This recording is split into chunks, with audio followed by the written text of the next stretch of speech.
Masako Kozaki. Et ça fait déjà une semaine que je n'ai pas fait de vidéo. Et la dernière vidéo que j'ai fait, c'est sur Dabi, qui est le frère de Shoto. Et donc, vous vous demandez peut-être où j'étais passé, et bah c'est en fait, il fallait que je custom ma chaîne.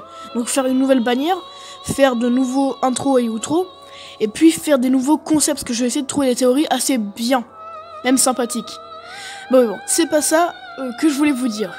Là, on est parti pour une théorie assez sombre sur le docteur Tsubasa, qui est un peu le méchant de My Hero Academia. C'est parti. Bon, vous vous souvenez de l'attaque de Brainless sur Ozu? Un monstre en particulier a marqué les esprits, car il poursuivait constamment notre héros Deku. En effet, celui-ci avait la particularité d'être ailé. Qu'est-ce qui expliquerait cette obsession? Selon certains fans, c'est tout simplement le Brainless qui connaît Midoriya. Rappelons que les Brainless sont en effet des humains modifiés par l'alliance des super-vilains.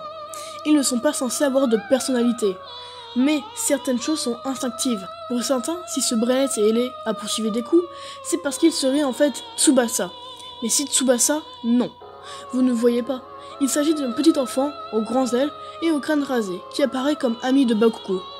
Le réflexe serait resté en lui, dans sa transformation en Brainless, par les super vilains expliquant sa fixation sur lui. Il n'y a pas vraiment de preuves pour appuyer cette théorie, mais il faut reconnaître qu'elle n'est pas mauvaise. De plus, le docteur qui diagnostique Izuku qui n'a pas d'alter est le même personnage qui aide All for One pour sa transformation vu qu'il n'a plus de visage. Il l'aide aussi à respirer. Et ce docteur pourrait être celui qui pique les qui dit à All for One de prendre ces alters là et qui les mettrait dans les Brainless. Ce qui pourrait tout expliquer.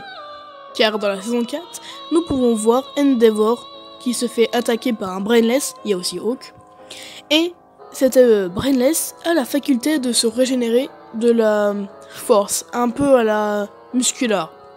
Et ce qui peut expliquer ça, c'est que Muscular avait ce même alter là, et peut-être le docteur ou All for One les a, c'est-à-dire échangés, car Muscular était un peu en défaite contre Izuku dans la saison 3, et il se pourrait qu'il soit mort, ou peut-être blessé gravement, et il voulait changer d'alter.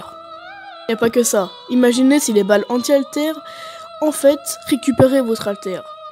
Et si Mirio Togata n'avait pas perdu son alter, enfin, il l'a perdu, sauf que la balle anti-alter l'a récupéré, et l'aurait mis sur un Brainless. Imaginez juste le Brainless avec le pouvoir de Mirio.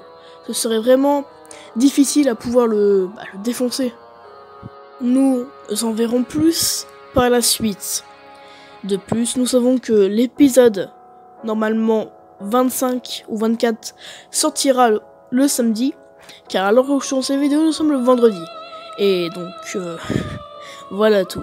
Je ferai peut-être une réaction à l'épisode 24 pour vous dire des choses ou des théories. Si ça vous plaît, je vous mets un petit sondage si vous voulez que je fasse une réaction. Sur ce, on se retrouve pour des nouvelles mésaventures. À très bientôt.